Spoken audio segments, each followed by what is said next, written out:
Institute and the School of Business and Management, and next EU-UK Policy Round Table. So the topic that we are going to deal with today is climate change and the challenges to human security in the global order, particularly with the perspectives on policies and the impact on food security. We are pleased and lucky to have a panel of excellence with Leah Perekrests, who is the Deputy Director of Operation for Europe, Middle East and Northern Africa in the Institute for Economics and Peace in Brussels, Ana Coelho, who is the Program Coordinator for the Center for Sustainability Research of the Fundação Getúlio Vargas in Brazil, and Khetsiwe Khumalo, who is the Climate Change Program Coordinator at the Ministry of Tourism and Environmental Affairs in the Kingdom of Eswatini. So before I hand over to the speakers, so the question is, in this conundrum that we are in, the future of the relations between the European Union and UK, so where human security comes into the picture, how does it come into the picture?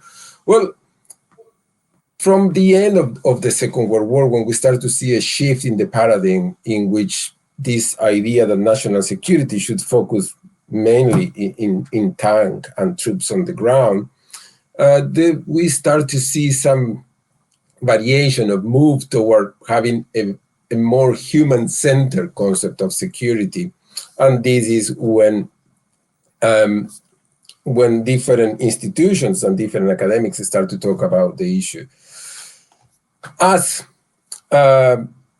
many things that happened in this area, the United Nations took the lead, and was sometimes in the 90s, the 1990s, that the United Nations Development Program gave the definition that we normally use and we acknowledge as referring to human security, as that has mainly 7 aspects to deal with it.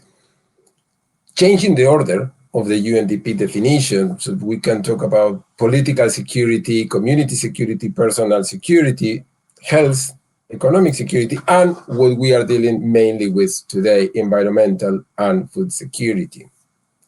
So in this idea of human security, we see particularly climate change as a security threat that is not normally acknowledged, or some countries are not even comfortable with.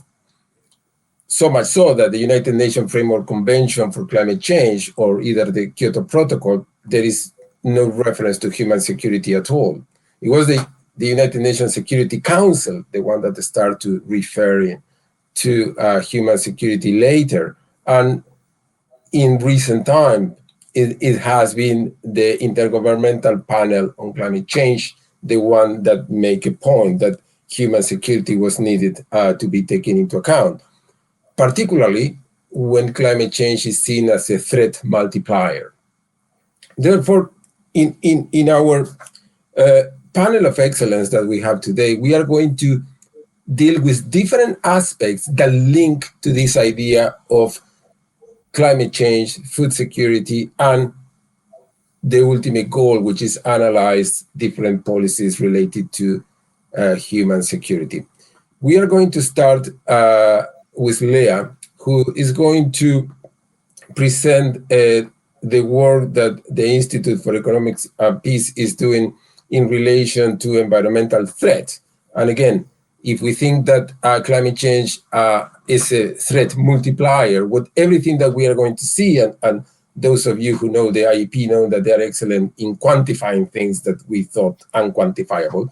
So this idea of quantifying the environmental threats and making an index will allow us to have a better understanding so policymakers can act upon that. Leah, the floor is yours, and we are just going to be yet again delighted hearing you. Thank you very much, Fernando, for that kind introduction. And thank you for inviting me here today. I'm very honored to be here with these speakers. Let me just pull up my slideshow. So can you see this all right? Great. And if at any point it is lagging or if you cannot hear me, please just interrupt. Okay. So again, thank you for the invitation today. My name is Leah Perekrests, and I'm the Deputy Director of Operations for Europe, Middle East, and North Africa at the Institute for Economics and Peace. Today I'll be discussing our most recent report, which is the 2021 Ecological Threat Report. And before I get into the main findings and the details of our report, I will quickly introduce what IEP is all about. So IEP is a nonprofit, apolitical think tank that is dedicated to quantifying peace and to analyzing its economic value. All of our research and projects are driven by this goal to make peace something that is tangible, measurable, and also achievable. We are headquartered in Sydney, Australia, and have offices throughout the world, as you can see. I myself am based in the Brussels office. Our research involves several annual reports, including the Global Peace Index, the Global Terrorism Index, and the Ecological Threat Report. In addition to this core research, we also do consulting for various clients and organizations throughout the world. I should mention, in addition to this research, we have peace building activities, development activities, and resilience building activities that we conduct that are based on our research reports. Oops. So now getting into the meat of our discussion today, which is the Ecological Threat Report. So the 2021 edition is the second edition. It ranks 178 countries, which covers almost 100% of the world's population. And what is really unique about this report is that we're not only looking at where ecological threats exist, but we're really looking at the coping capacities of the countries, the amount of resilience that countries have to properly deal with these threats that they're going to be facing and that they are facing today. The report reflects on 7 indicators. They can broadly be categorized into the 2 areas of resource scarcity and natural disasters and temperature anomalies. It's really important here to notice that ecological threats are not synonymous with climate change. Climate change, however, does exacerbate ecological threats. As Fernando was just saying, it's definitely a threat multiplier. So now moving on to some of the key findings from this year's report. Our main finding is really that conflict and ecological damage are cyclical. As conflict contributes to the degradation of the environment, and whereas ecological damage, and particularly resource scarcity, can lead to conflict. When we look at the results of this report compared to our Global Peace Index, we see that 28 out of the 30 countries with the lowest scores on the Ecological Threat Report are also in the bottom half of the Global Peace Index, meaning that they are not high peace countries.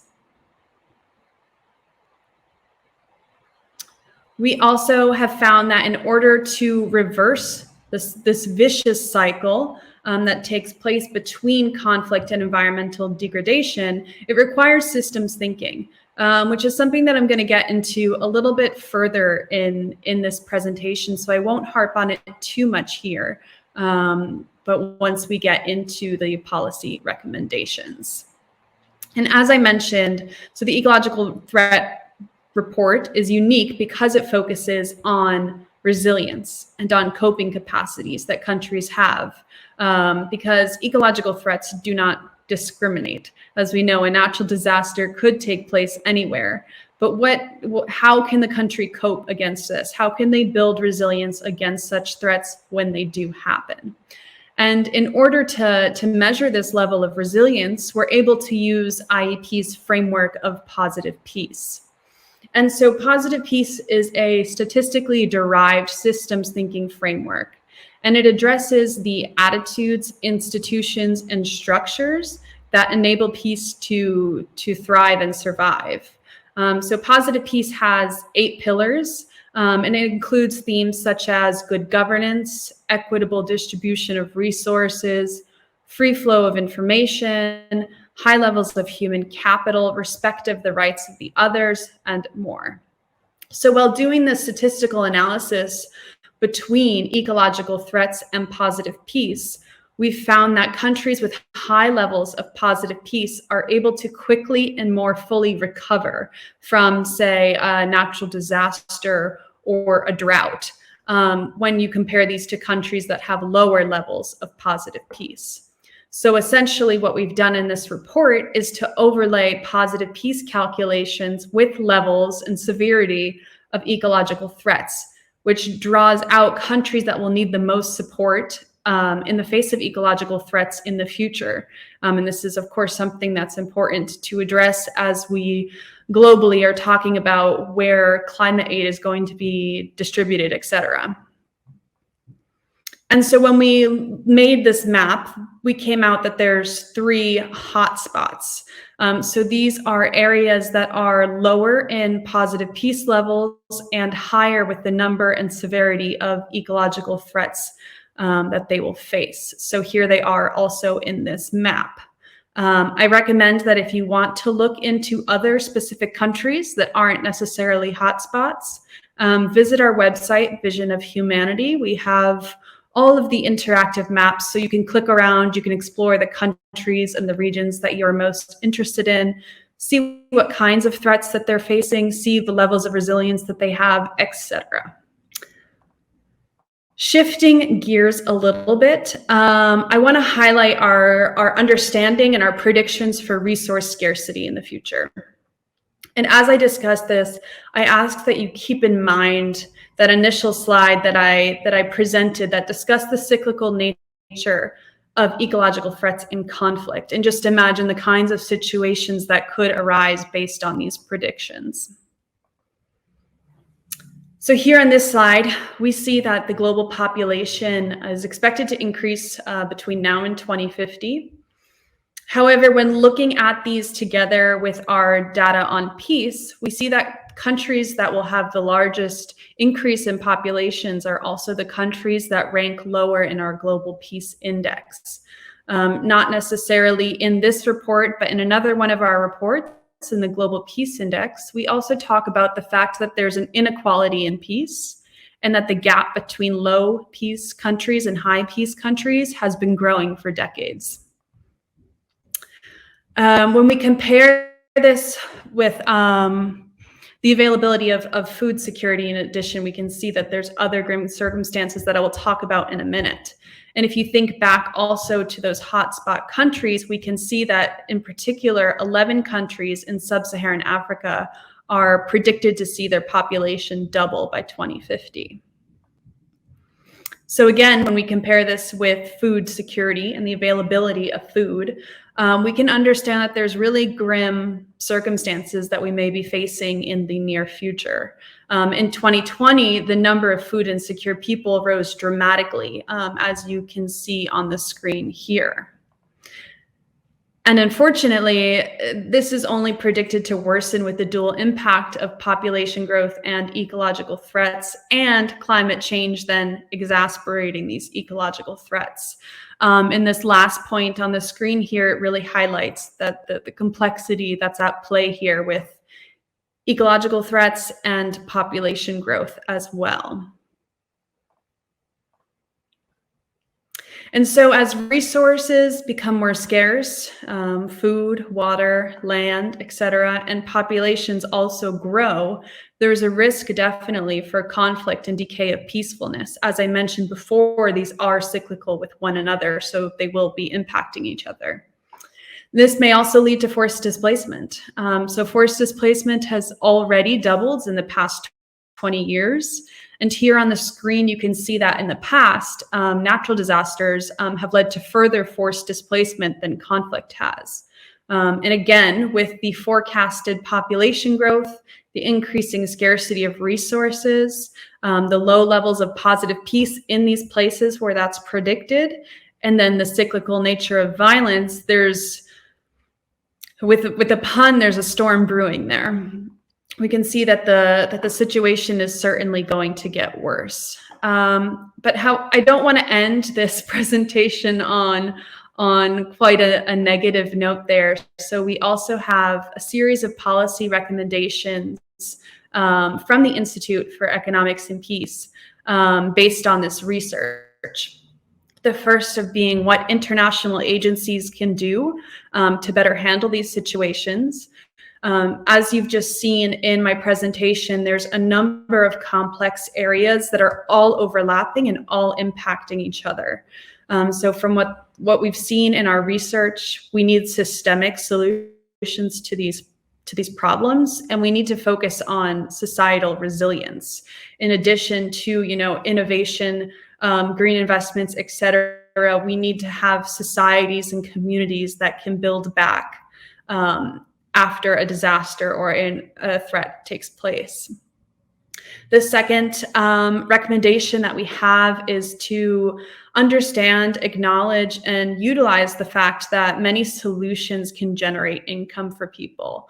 If we can find ways for businesses to have profitable returns from ecologically positive investments, that could also be a powerful way of operating with today's political discussions about environmentally friendly ways of business. And the third and last recommendation that I'll highlight today is about empowering local communities. So if you have programs that are about human security, that are about peace, that are about environmental projects, etc., having the community lead the approach, the development, and the whole project will be more effective in the program design.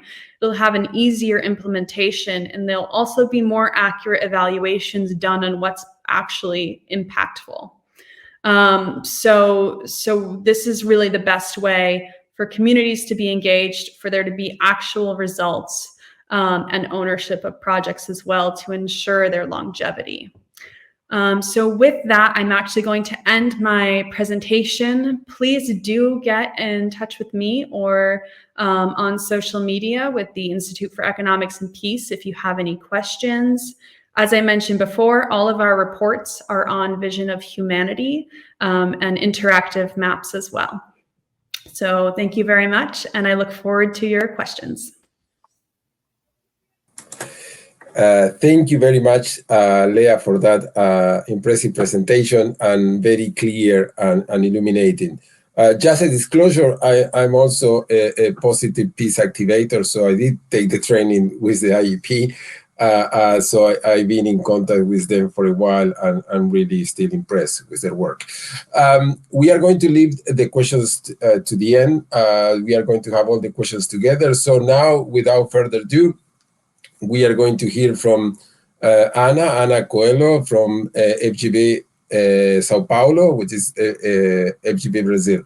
As I already said, Ana is the coordinator of the Sustainable Supply Chain Program and is part of the School of Business Administration of FGV in Sao Paulo. Ana, the floor is yours. Thank you very much, Fernando. Can you hear me well? Can you see my presentation?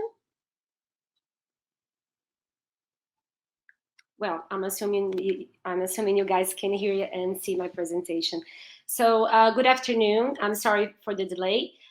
First, I would like to thank Fernando for this opportunity of learning in this round table, and also in sharing with you all today a little bit one of the Center for Sustainability Studies approach to the climate change impacts in food and nutrition safety.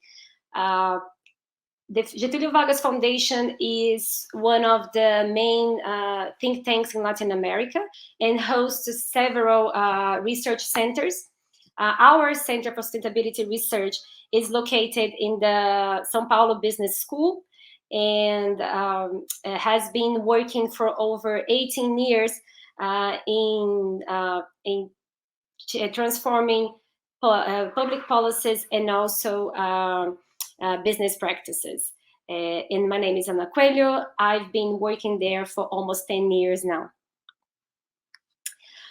Before I talk a little bit about family farming in Brazil, there is a misconception that I would like to stress out Firstly, regarding food production in Brazil throughout the world that is supplied by agribusiness. That is not true. When it comes for food for humans, family farming in Brazil is paramount. It is responsible for almost sometimes half, sometimes over half of the produce that is present in a Brazilian daily basis meal.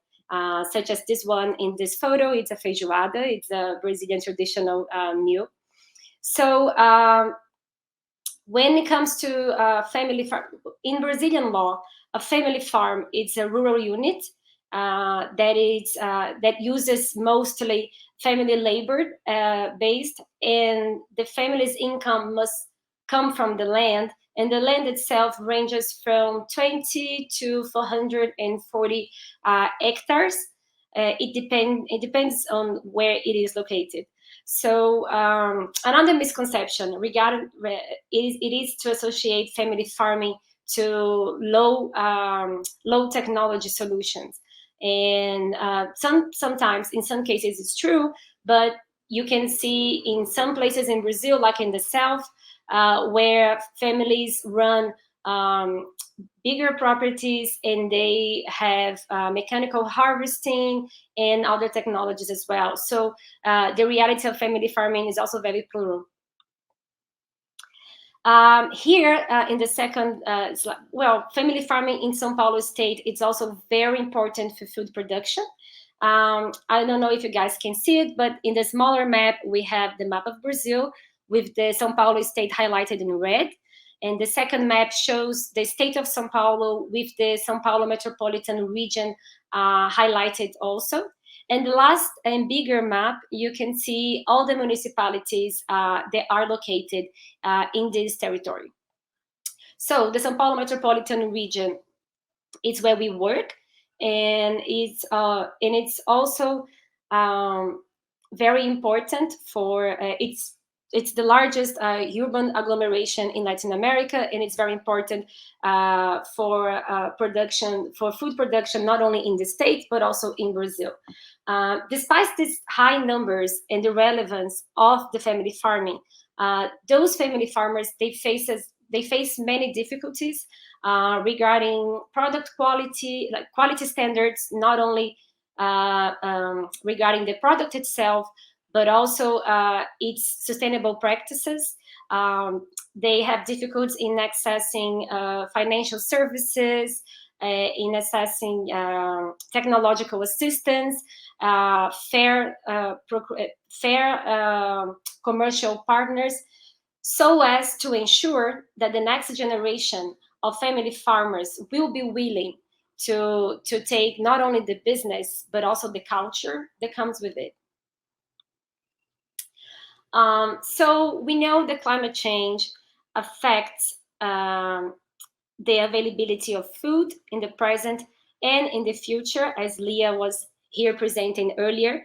And we also know that it enables risks on population's health due to factors or situations that can lead family to have insufficient access to food or proper nutrition.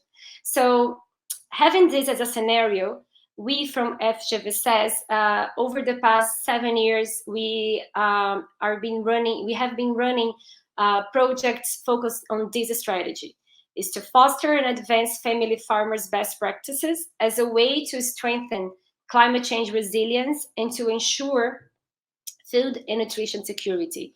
One of our first initiatives sponsored by City Foundation is the Innovation for Sustainability in Urban Agri-Food Value Chain program, which aims to incorporate and integrate family farmers in the food value chain, relying on aspects such as fair trade,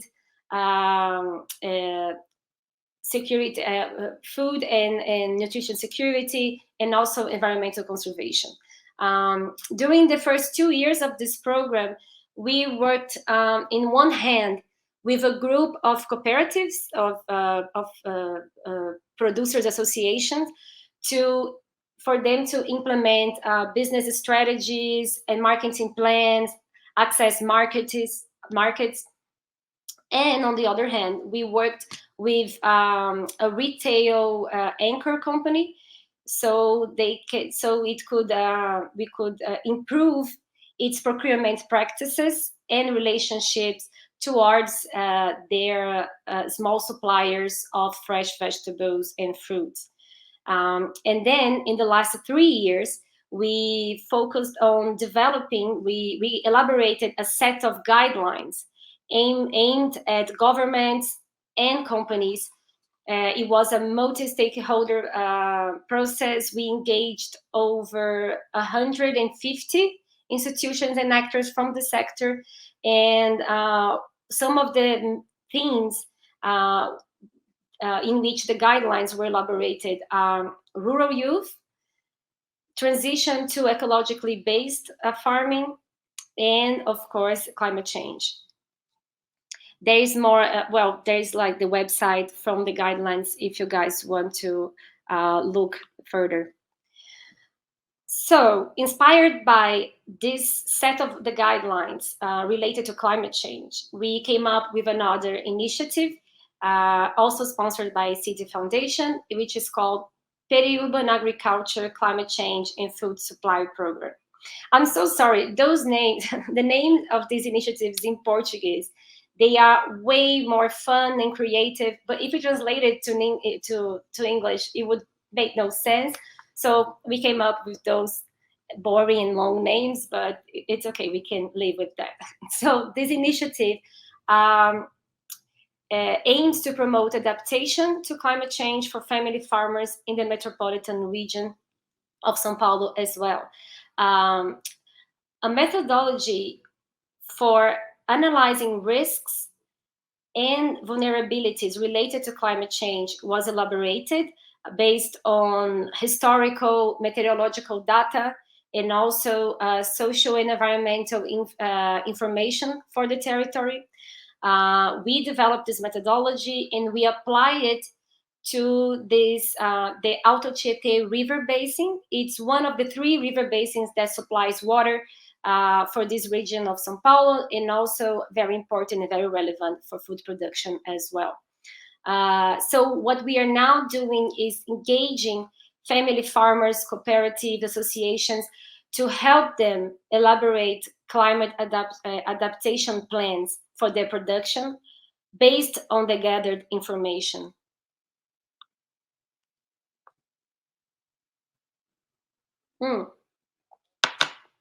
So here are a few findings of our territorial and climate risk analysis.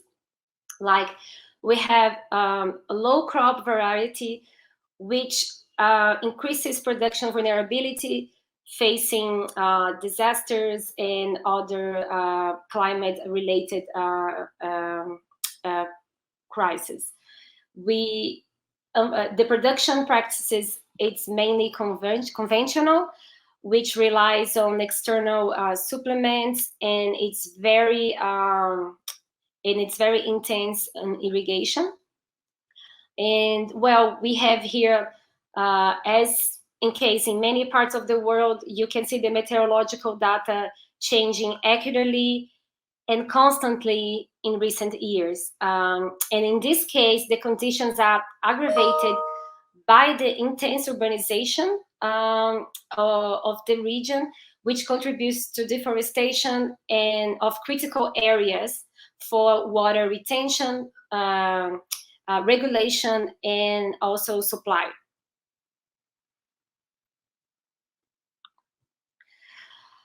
And this is my final slide. To sum up, I want to leave you with a few final remarks. Most importantly, working with family farmers in countries such as Brazil, it's a multi-way opportunity. Firstly, they are the most vulnerable to climate change in the agriculture sector because they lack the resources to make up for environmental services losses, but they also are historically associated with better conservation practices. Even when it is lost, like I just showed you in the previous slide, that in Sao Paulo region, we have the food production is mostly conventional, not organic or not ecologically based. But even though this segment, they are more fit and more, how do you say, flexible in terms of business management practices to adopt environmental standards than in comparison to big farmers or the big agro industries. And secondly, other players from the food chain, value chain, are critical in scaling up the solutions needed. For instance, we need more inclusive procurement policies from big business and governments alike. We need to foster public policies to support adaptation planning based on territorial data. We need emergency minimum income in situations of disaster. It could be via commercial contracts or insurances or even public policies. We need an income diversification through ecologically based farming, and that which also requires rewarding those farmers for adopting low emissions technologies and conservation practices. It could be by payment for environmental services, or it could be by lower financial fees. What else? We need more affordable new technologies for climate change mitigation and adaptation that could be accelerated by startups, agritechs, or universities, research centers to come up with innovation in supplements, machinery, and so on. And the last, we need improved alert systems for disasters prevention, the acquisition of monitoring weather forecast technologies to generate a timely and more precise alert, and also recommendations for those farmers. It's very important. Well, regarding this last initiative, we are now talking with City Foundation for a second phase, in which we can not only apply the lessons learned and the methodology that we came up to other territories, to other basins, water basins, but also to engage and to help local governments and business to address the issues related to climate change and its impacts on family farming. I'm sorry if I spoke too fast, but that's what I had for now. Thank you very much. Thank you, Anna. Very, very clear and very relevant, perfectly connected with what Leah was saying before. And another disclosure, FGB is our friend and is a preferred partner for Queen Mary, and I will be visiting them rather soon. To end this panel of excellent in many aspects, as you can all observe, is also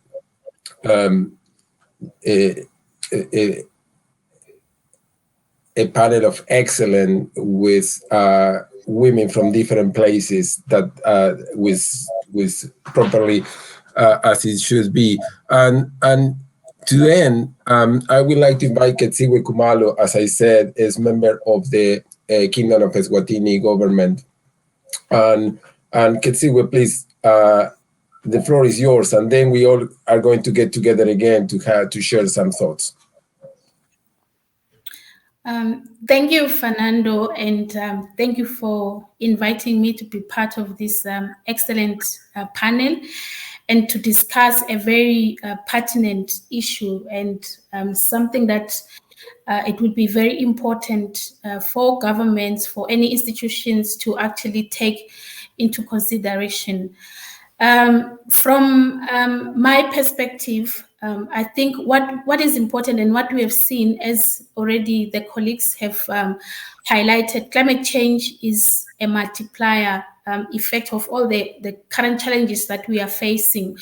So the big question, I think, is from a policy perspective, how do we neatly bring together these issues to ensure that we are driving policy climate response on climate change? I will anchor my points on the very important elements under the Paris Agreement, which is the nationally determined contributions. The nationally determined contributions is one of the most central policy instruments that many countries have across the globe to demonstrate what they are doing at a national level to respond to these challenges. And as we know that countries are affected by climate change differently, and they experience impacts in a different way. Therefore, most of the responses in terms of how policy is supposed to respond will be very different, but will carry similar creative and innovative approaches in terms of how some of the issues are actually brought on board. If you look at the cumulative effect of all the NDC commitments that have recently been submitted, I think before COP26, we see quite a number of ambitious action there, and we see what other countries are actually trying to do to address the situation. And what is important is to understand that even though these NDCs are very ambitious, we understand that climate change is already here and some of the impacts are already irreversible. And if you look at developing countries like the Kingdom of Eswatini, they are starting from a very low socio-economic base, which already means that their food security are much more exposed to the impacts of climate change, and issues of human security are actually very vital. And it is through our revision of the NDC that as government, we start to think and understand the risk that climate change has into our socio-economic and human security in the country. Therefore, what approach we have done, I think, in trying to address these very fundamental, important issues, what was important for us as a country in making sure that the NDC that we are actually putting forward, which is now has become a high policy document to respond to climate change at national level, is neatly integrated into other national or sustainable development policies that are already on the ground. And that is very, very important, that it actually brings coherence into the other policies that are actually talking to response to natural resource management in the country. And also what was important for us is actually highlighted, I think, by both of my colleagues, how you build community and local people's resilience to make your policy human and food security focused or nature-based focus. And this is very important because in our economy, like Eswatini, many people depend on natural resources for livelihoods. The agriculture is the one that drives the economy, as we have seen, and food security becomes a problem if it is not addressed, I think, also through policy. And also what is important is also to leverage local governance structures as we formulate the policy to understand also at a local level what are the big important issues and what existing activities that can actually be used to leverage or to actually elevate some of the issues that have worked in the past. And what is also important is that we have seen that it is important to actually bring into policy the issues of how you do the linkages with other activities that are actually focused on the sustainable development agenda in the country, and link this also with activities that are focused into disaster risk reduction. So when we developed our NDC, for instance, in the country, we actually took advantage of these other frameworks to see how we can ensure that the NDC is addressing these fundamental issues and linkages across, so that it is coherent, and also it actually amplifies some of the issues that are actually being raised or focused on sustainable, or incentivize the implementation of those activities. And this is not necessarily happening without challenges, of course. I think we have also seen some of the challenges in terms of how to ensure that whatever we are putting up across in the policy or in the NDC actually gets into concrete implementable option or investment option. And therefore, it becomes very important to build capacity of communities, to build capacity of different stakeholders to ensure that these activities are actually eventually gets to be implemented. And what we also leverage on and think it's very, very important is to develop coherent and cooperative partnership with all the different stakeholders between government institutions, civil society, the private sector, development partners, and the academia. It's something that becomes very important because all these stakeholders becomes very key and central to policy making. And we also look in terms of using the strengths of the country that it has, which is the youth resource, or I would call it the youth capital, in terms of how you ensure that the youth is involved and the youth understand and the youth participate in issues of resilient food systems. They already understand that, and they ensure that they are part of the discussion. I will not really emphasize the most important role that women play, and making sure that some of the policies and the project are gender sensitive and allow participatory of women and community that are actually down there in the communities that are actually faced with the daily impacts of climate change that we see. And we have seen also revising our NDC in the space of a pandemic. And what we have seen is that COVID-19 has actually exposed the fragility of our food supply in the country, and therefore food security issues. When, just give you an example, when the first and second lockdown came, for instance, in Eswatini, we have seen how food chains were disrupted, how other communities were left without access to food. And this is something that is very important and very fundamental when we discuss policy response to these issues. So the key, I think, element, which I think is one of the challenges that I would say it's a challenge probably, of course, for us here in Eswatini, is the issue of significant data gaps that I think we see in terms of between implementation and actually revising and reviewing policy. We have seen that there is a need probably to focus on prioritizing feedback mechanism in with relation to, as we put policies or programs for adaptation, to understand what is working on the ground and how we can actually improve from those perspectives. I think this is what I can actually contribute to. And also I have seen both from the presentation of my colleagues under the policy recommendations, they have actually touched on very fundamental issues when you come up with policy in terms of ensuring inclusivity and inclusiveness and participation of both communities and the most vulnerable people in the rural areas. And the NDCs are a very important policy instrument that countries can use to actually elevate some of the issues and design projects and programs that are actually responding to these issues.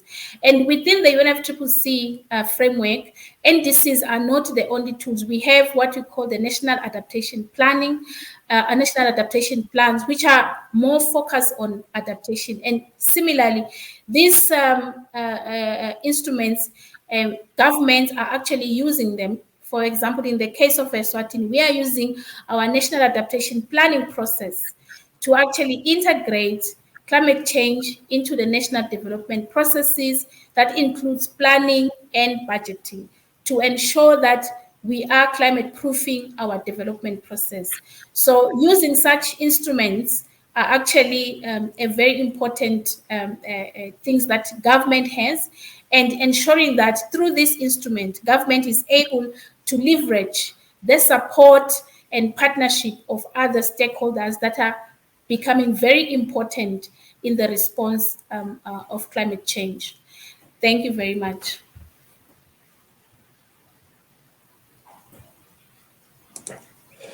Thank you, Khetsiwe. Thank you very much. And for those of us like the resilience and sustainability theme within the Queen Mary Global Policy Institute that are doing work on adaptation policies and climate change, clearly one of the things that come out when you analyze Eswatini's NDCs first is that unlike other countries that are mainly emitters of greenhouse gases, Eswatini's NDCs have a specific section related to adaptation contributions, and also the strong emphasis on the role of women and the policies as a way to alleviate the economic burden on women too.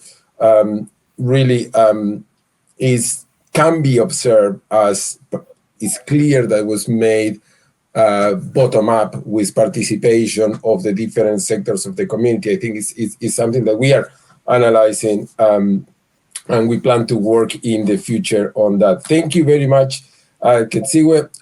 I will, before going to the questions, I will open the floor for Leah and Khetsiwe if you want to have further comments based on what you already have. Leah, I think that is nodding, so just open the mic. Yeah, absolutely. Thank you. Thank you both, Ms. Coelho and Ms. Khumalo, apologies. I am just like awestruck at your presentation on what Eswatini has been doing. I mean, according to our research, you've really hit positive piece, head of the nail. You spoke about including all climate sensitive subjects into other kinds of action plans, as well as including all of the partners, whether it be local communities, the private sector, which is an extremely important partner in this that's often, I think, left out or looked. It focuses more on NGO and governance, but I think their role could be even larger than it is right now. And I also wanted to echo your point on the impact of COVID on all of this as well. In our research, we looked into this quite a bit, and we've seen that the COVID lockdowns in particular have a long-standing negative impact on food security and availability. And we expect that the impact is going to be even longer lasting than it already has been. In addition to this, we've seen that the price of global food has increased nearly 27% since 2019, which is much larger than it would normally increase at. Compounded with the idea that lockdowns also closed a lot of borders, which made resettlement for people who are facing ecological threats that much harder as well. So I think it's really interesting that you brought that up, that you've seen that in your country as well. Thanks.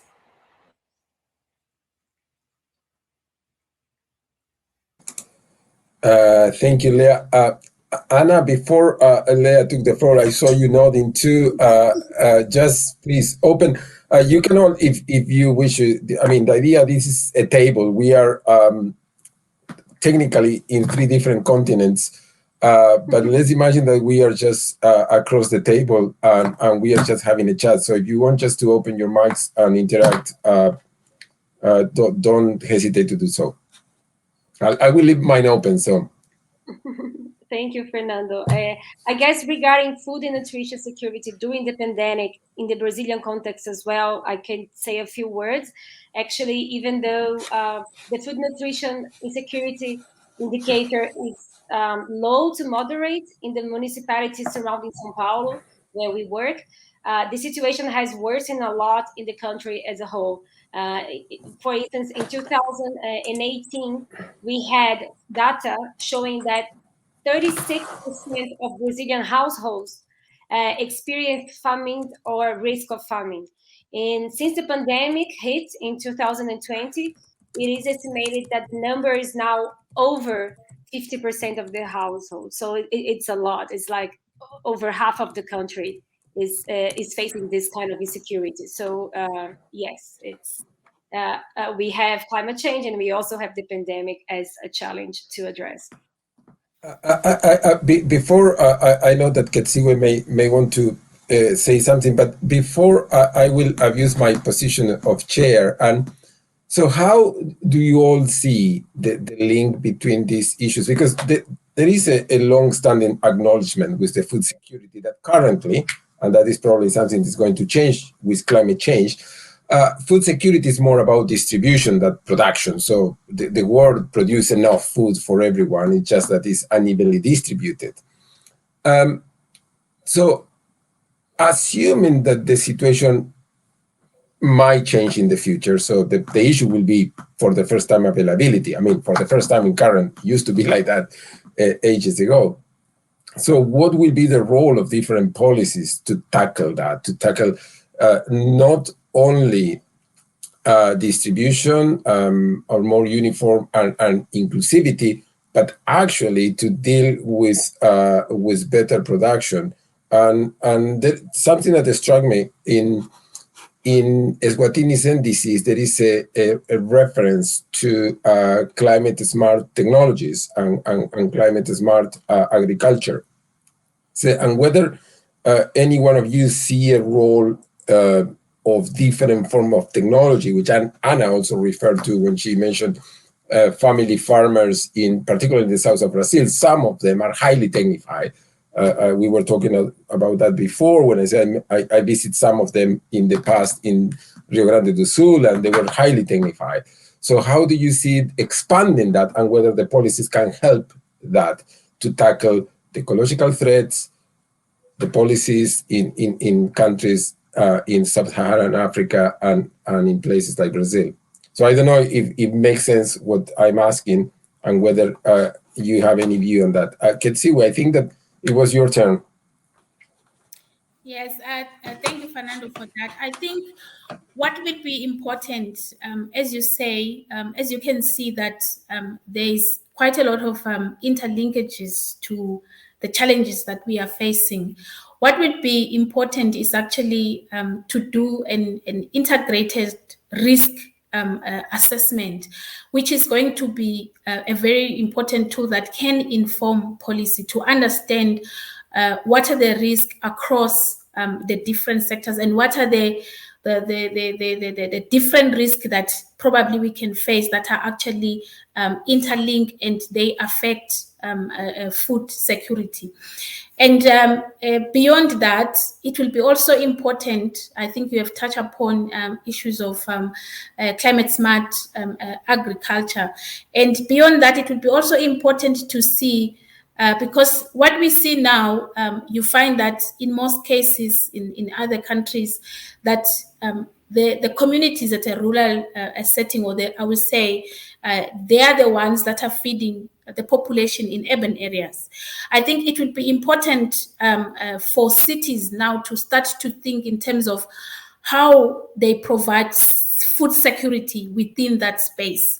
As you have said, that food security is linked to also making sure that the food is reaching the people. And what we have seen in the pandemic in Eswatini, you find that you go to a market and the market is empty because the rural women that normally bring the fresh produce to the market in town, they are locked down.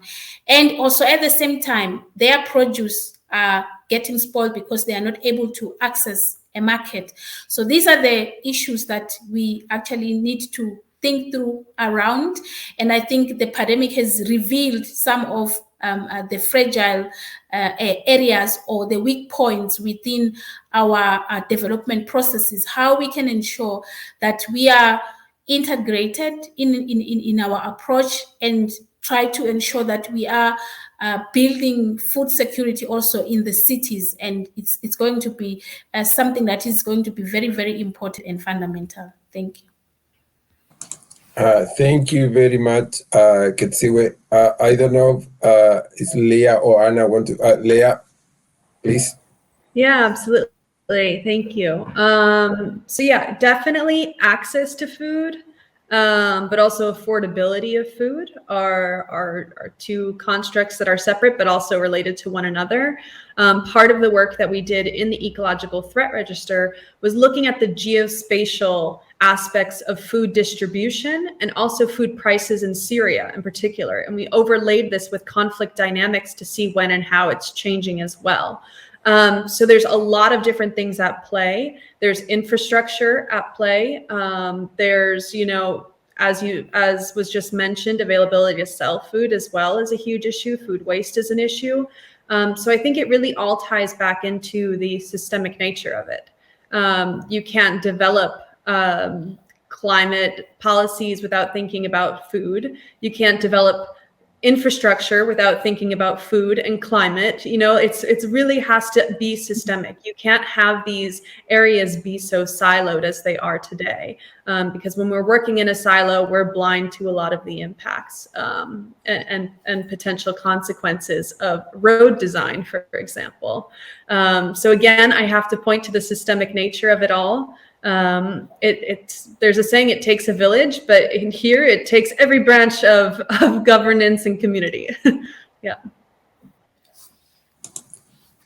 Thank you. Anna, you were making notes. I don't know if just to say something or.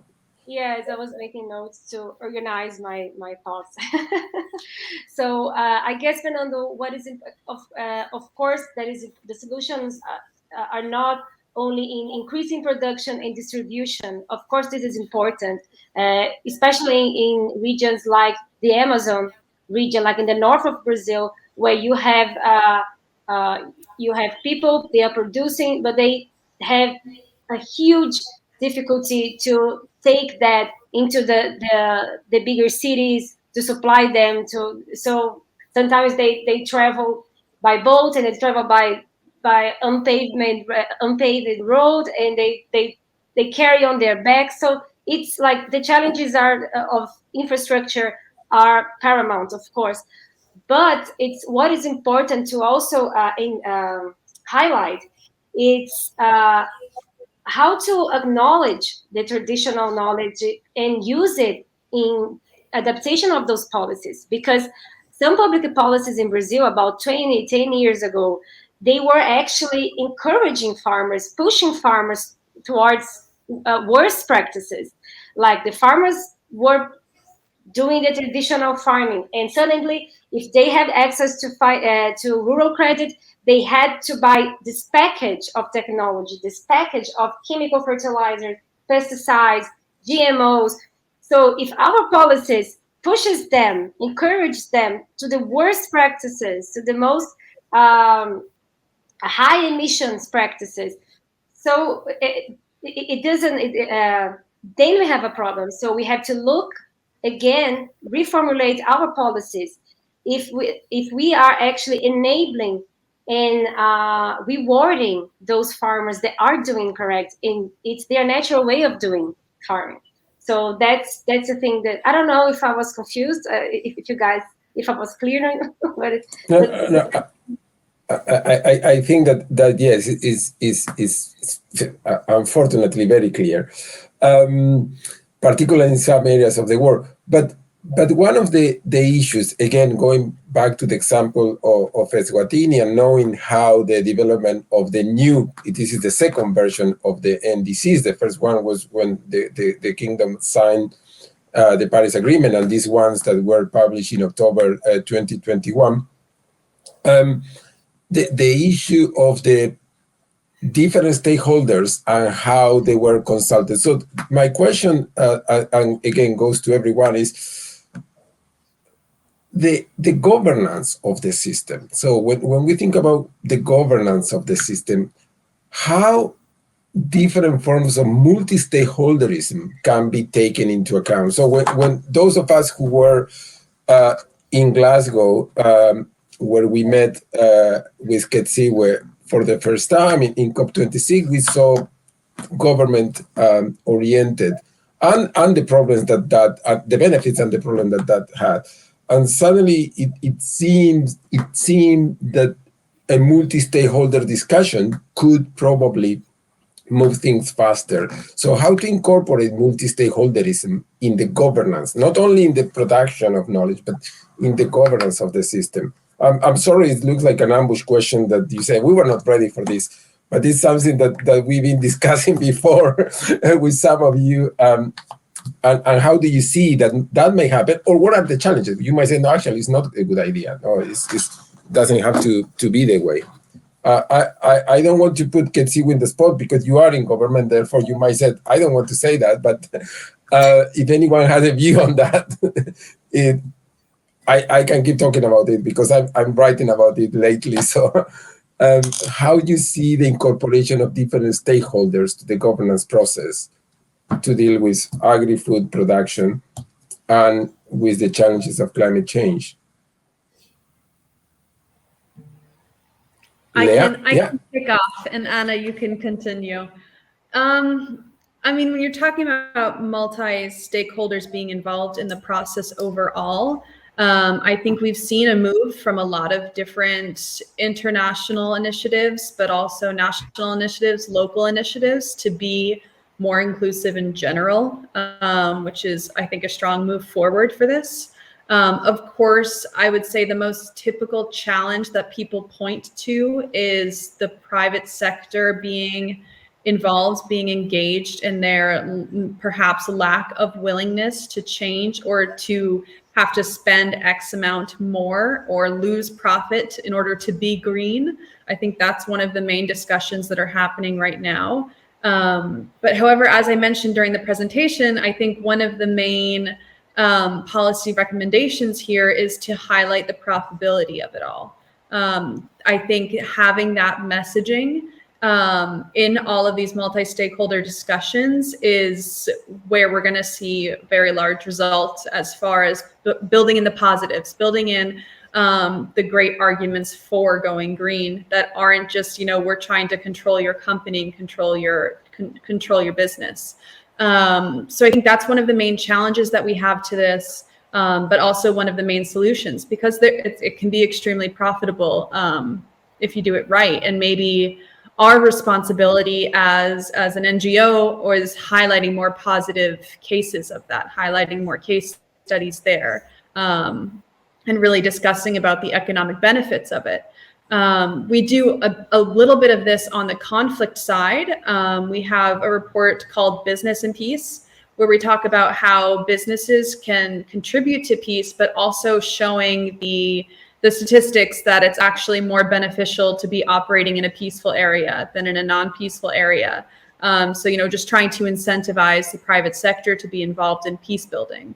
That's a piece of our work, and perhaps we could do the same thing when it comes to the environment.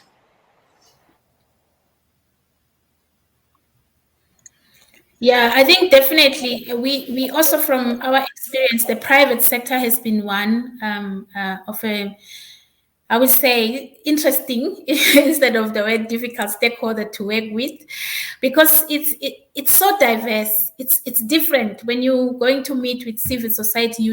They are all together and they understand. But if you meet with the private sector, they are so different. You could have just 5 of them in the room, but they are so different in the way how they view climate change and in their interest in this discussion. And also, this is compounded by the fact that also in Eswatini, we have the different levels of the private sector. You have some of the private sector, very small, informal sector, and then you also have the big corporate in manufacturing, and also that makes it very different. But we have learned, I think, over the time, and we are still learning in terms of how we can engage with each one of them despite the challenges. And through the NDC, we have been meeting with their apex bodies, like the Business Eswatini, which represent the corporate, and then we go to the Cooperative Alliance, and then go also to the Alliance of Small Business Farmers as business or private sector. And through that, we slowly now getting to meet them individually as corporates. And we have seen that they become more comfortable and receptive if you now go to their boardrooms and discuss. And we couldn't finish this because this is a time-consuming exercise. So we are hoping that now that we've finalized the NDC, we are also going to start to go to those big corporates. Some they've already invited us voluntarily, and some we are still working with them. The main aim is actually to build their capacity and enhance their understanding in terms of how climate change is a risk to their business, and work with them, those who are willing to develop a climate action plan at that business level. And we are hoping that this will actually enhance or strengthen their participation in the implementation of the NDC. So this is what I can say with regard to. But the other stakeholders, I think what is important is making sure that everybody understands their role and everybody feels that they are important in this, and working together as different stakeholders, we bring a different perspective into the discussions and make sure that we are actually enhancing policy going forward. Well, Fernando, that is a great question. And to answer that, I have to go back in the history a little bit in Brazil. First, well, I don't know if you're all aware, but in Brazil, we experienced a dictatorship from the 60s until the 80s. We are over 20 years of a dictatorship in our country. And after we restored our democracy, what you had in Brazil was a very collaborative environment for multi-stakeholder engagement in the conception and the implementation of the policies. So, like, for instance, we used to have I get even emotional about this. We used to have councils, like the main policies councils, state councils, municipality councils for the education policy, environmental policy, and so on. So in these councils, the state ones, the municipality ones, people were used to be part of the policy. People were used to that. But what we are seeing now in this government, this government is mining all those spaces. It's mining. It's making it empty. It's closing the councils. So we are here, like civil society. We present the government with evidence, with information, and they just turn their back on it. So what we were used to have a bottom-up approach to policies, but now we need to restore the top-down initiative for collaboration, because our government it's closing all the possibilities. So I can't see a brighter future unless we change this government. Yeah, well, for those of us that have the experience of Latin America, just to say that in a way, the winds from Latin America have moved around the planet, and we are in the same situation in many places. Nevertheless, and in a way related to that, because it goes more into politics and very current politics. I think Sarah made a question, having as a background that the main aim or the main focus of the conference was the EU-UK relationship. And when we start thinking about this human security and food security and the idea of South-South, we have Brazil, Eswatini, and then Leah with the global view. It seemed that, well, where is the EU-UK relation here? But one of the keys in the issue of agri-food and food security has always been the presence of the European Union and the particular policies in that respect that have impact across the globe. So the question is, if we agree, as Sarah suggested, that probably in the issues of climate change, there is some sort of coherence between the European Union and the UK. This Brexit, this new form of relationship, or no relationship for these days, but again, we go back to whoever is in power in different countries, as Anna suggested. This disentanglement of UK, how do you see will impact these different policies across the globe? So again, the common agricultural policy impacted every food producing and every agricultural country in the world. We know that. So now that UK, an important player, is not part. So how the tensions or in the future agreement between the two blocs will, do you think, might or might not impact? Assuming again that there is some sort of coherence in the climate change issue, and then. I will ask the following question. No, let's go to that. Let's have a go on this one, which I understand that from the micro, suddenly I ask a very high politics question that you might want to tackle. You might all want to say, next one.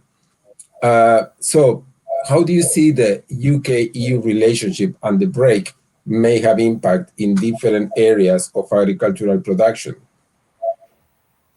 Leah, I think that you are. Yeah. It's a great question, and I can write a fantastic paper on this and get back to you maybe next year when we have the same conference. But if you'd like me to loop in the EU and the UK a little bit into this discussion, I mean, on our ecological threat report, they don't have many ecological threats, and they have high levels of positive peace, high levels of resilience. So the conversation on this continent looks very different than for the rest of the world. From our previous edition of the report, I can say that one of the things that they should be doing or could be doing more efficiently is the distribution of climate-related aid. So what we did was we looked at our ecological threat reports, which, as I mentioned, compares the number of ecological threats a country is facing, plus their ability to cope with it. If you look at where global aid is being distributed, it's more just to that first part. They're saying, where are the threats happening? Let's put aid there. But they're not taking into consideration that those countries that might be receiving the aid might have better capacities than other countries who are not receiving aid. So there's a little bit of a discussion, I think, to be had about the priorities for funding coming from, well, we did a global perspective, but I can imagine a large portion of that funding is coming from the EU or the UK in general. Secondly, yes. Yeah, please. No. Go ahead. No, I'm sorry. I thought you finished. Please go ahead. I can Okay. ask you. Yeah.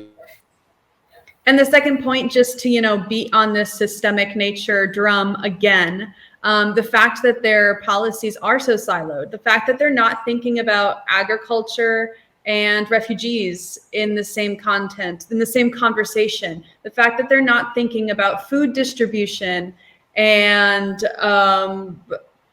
again, relief aid, finance, development, food, water, all of these different categories are so segmented.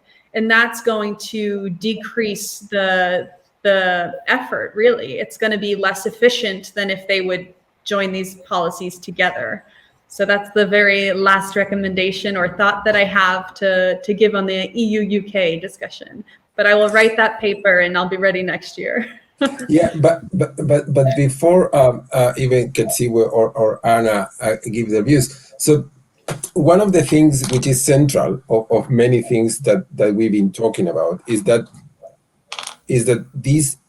the idea of existing conflict always divert resources toward the conflict and not to where it is needed. See, that is one of the issues that you also presented, Leah, and made reference to. So this particular relation that is much a relation that of not cooperation currently between EU and UK, and you could go back to Anna's statement about current governments in different parts of the country and whether this macho posturing between different countries is having it's creating conflict where they probably couldn't be or don't need to be.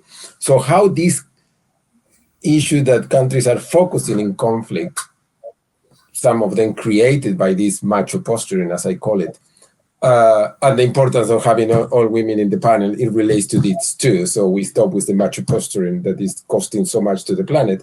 But how that is impacting, because Khetsiwe was referring to the need of finance for some of this, but we are fighting here about whether half fish belongs to one country or another, or things like that.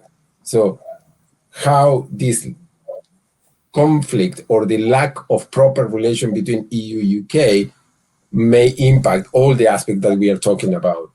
That seems global, but everything is interconnected. So that was something that I was trying to ask in the question that probably I didn't elaborate properly. I don't know if Anna or Khetsiwe want to say something about this. I know Leah is, I think Leah is with the pressing again the bottom. Were you going to say something? If somebody else wants to speak, please. No, please. No, I was just going to say, I mean, of course, there's an infinite amount of stress and issues that governance, multilateral institutions need to face and need to worry about right now. But if they want to be proactive instead of reactive, they need to be prioritizing climate aid, ecological threats, because right now they might be focused on conflict without realizing the cyclical nature of it. So they'd really be shooting themselves in the foot if they don't understand that building resilience now is going to decrease their expenditure on humanitarian aid or conflict situations in the future. With that brings us to the next, and probably due to time, one of the last questions that Agathe made is probably some of the issues that we are mentioned have to do with policy design that include the different parties, and there is an argument that in addition of women, the young are the ones that are less focused on this posturing, as I call it, and creating conflict where there is not, particularly because they are the ones who are going to suffer the consequences, as you said, of what is happening today. As Leah said, the short-sightedness of some of the fighting or resentment between the former partners until just a few months ago will create a very negative impact on the young. So how you include the youth in policy design? Again, the Eswatini and disease may express reference to the youth in more than one part. So what are the views of how to include them in the process, not only in the design, but then in the implementation of the climate change and adaptation and agri-food policies? I don't know, Khetsiwe, if you want to start with that, because you already, I mean, your country did it very well already. So what are the views on this? Thanks, Fernando. From experience here in Eswatini, what is fundamental is actually first to build their awareness and capacity and their confidence in understanding that they are a very critical stakeholder and they have a role to play. And now moving with that and make sure they are also part of the discussions. And in Eswatini, we started with that to work with them. We've been working with the youth over the past few years in just building their capacity and their confidence in understanding these issues. We have hosted a number of simulations of the COP. We have hosted work with the youth, with youth parliaments, working with them to discuss climate change issues. So through that, we have also tried to organize the youth a little bit. We have a group now of young professionals in climate change, again, so that they can work together and influence other youth that are also still at school.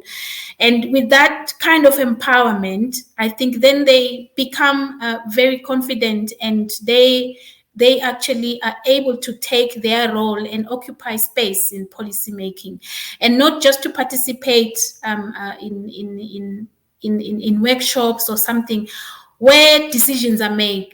They need to be there so that even if they are not participating in the decision-making process, but they understand how some of the most important decisions are actually being made. And I am really very passionate about empowering the youth in the issues of climate change. And I work with different groups to ensure that they are empowered and understand and know their role. Because, I mean, what we are doing here today will actually impact them in the years to come. They may not see it now. So making sure that they understand that and empower them with knowledge and make sure that they are part of the decision making, and that will make them actually very confident and participate meaningfully in the discussions. Thank you very much, Khetsiwe. Anna, I think that I don't know whether you were making signs that you want to say something. We are going to reach the end in a few minutes, so this is your turn to give your views on this. Okay, no, I was just making some notes here. But well, regarding your first question, Fernando, I think Leah, it's more how do you say, appropriate to answer that. But what I would like to stress is the impact of the non-tariff technical barriers for us, because we know that UK and EU, you guys have the most, you have lots of non-tariff technical barriers. So please, if our government lacks that, this is important for us to higher the bar for the food and how do you say agribusiness sector. We know that, like, for food in Brazil, the small farmers, they are protagonists, but like for the rest, meat and other soy and corn, we have those huge agribusiness. So if we have an absence in the government to regulate that, those kind of non-tariff technical barriers help us to regulate. So it's like the market and the other countries help us regulate that. That's something I would like to say. And about the youth, it's a key segment because they will be the next generation of family farmers. So if that environment is not appealing, they will leave. They will go to the cities and they will try different jobs, and So we have to make the rural area an interesting place for the youth to stay. For that, we need to improve infrastructure, connectivity, and so. But also, it is important to start developing those those leadership capacity in those young. And so we have to invest in that, in capacitation for leadership,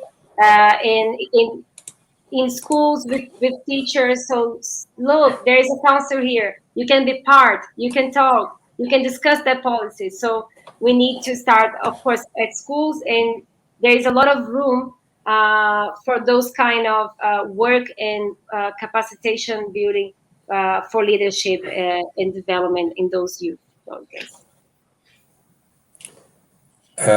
Thank you. So we are reaching the end of the allocated time, and I have just not proper words to thank you all for the time that you have given and the previous communications that we have.